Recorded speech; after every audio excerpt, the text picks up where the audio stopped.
You need to try my carrot cake cheesecake crumb topping slices. Now this is such a delicious little treat, and I feel like it's perfect for a little afternoon tea, or to be honest, it's the perfect little slice to bring to your mother-in-law's house so that she can love you and think that you're amazing and you're just so good at baking because you've just made a 3-layer dessert. It's like magic, right? So anyways, I've added the list of all the ingredients and their quantities on the screen, so make sure you screenshot that. You can also head to my Instagram, Sassy Sprinkles Cakery, for the full recipe and the method, and you know what? It'll just be perfect. Trust me. This seems like it's never going to work, but I promise you it's actually going to work. Now, for me personally, a carrot cake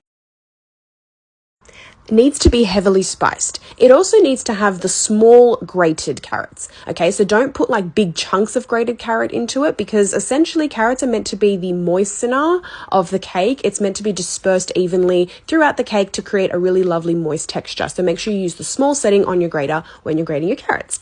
My little secret addition is this apple sauce. You could also just use some boiled apples that's pureed. I just feel like it adds a little bit of sweetness and it just adds to the whole carrot cake. Okay, just don't worry, don't argue, just do it.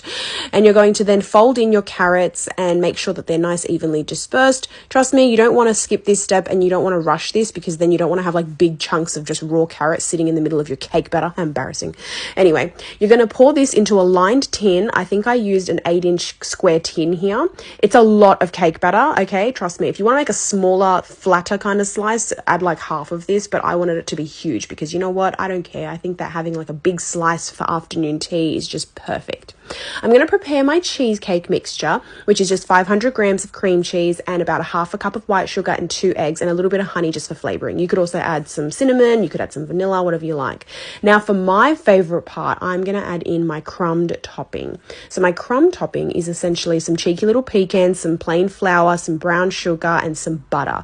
Make sure you're using half kind of chopped cold butter, because this is what's going to create those beautiful little crumbly cluster things. Anyway, get your hands in there so that you can see the texture of your crumbs as well, because you want it to kind of clump together.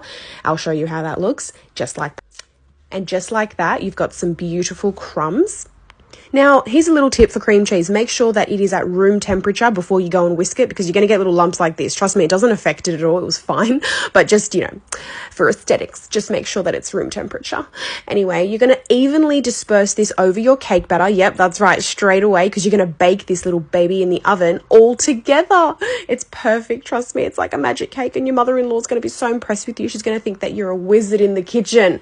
And yeah, I think it's going to just impress a huge crowd. And you know what? You could feed a whole crowd too with this. It's actually really, really cute. So you're going to add that crumb very generously over the top, and you're going to bake it in a 180-degree fan-forced oven for about 90 minutes. It should be a little bit jiggly in the middle. Don't stress. That's normal.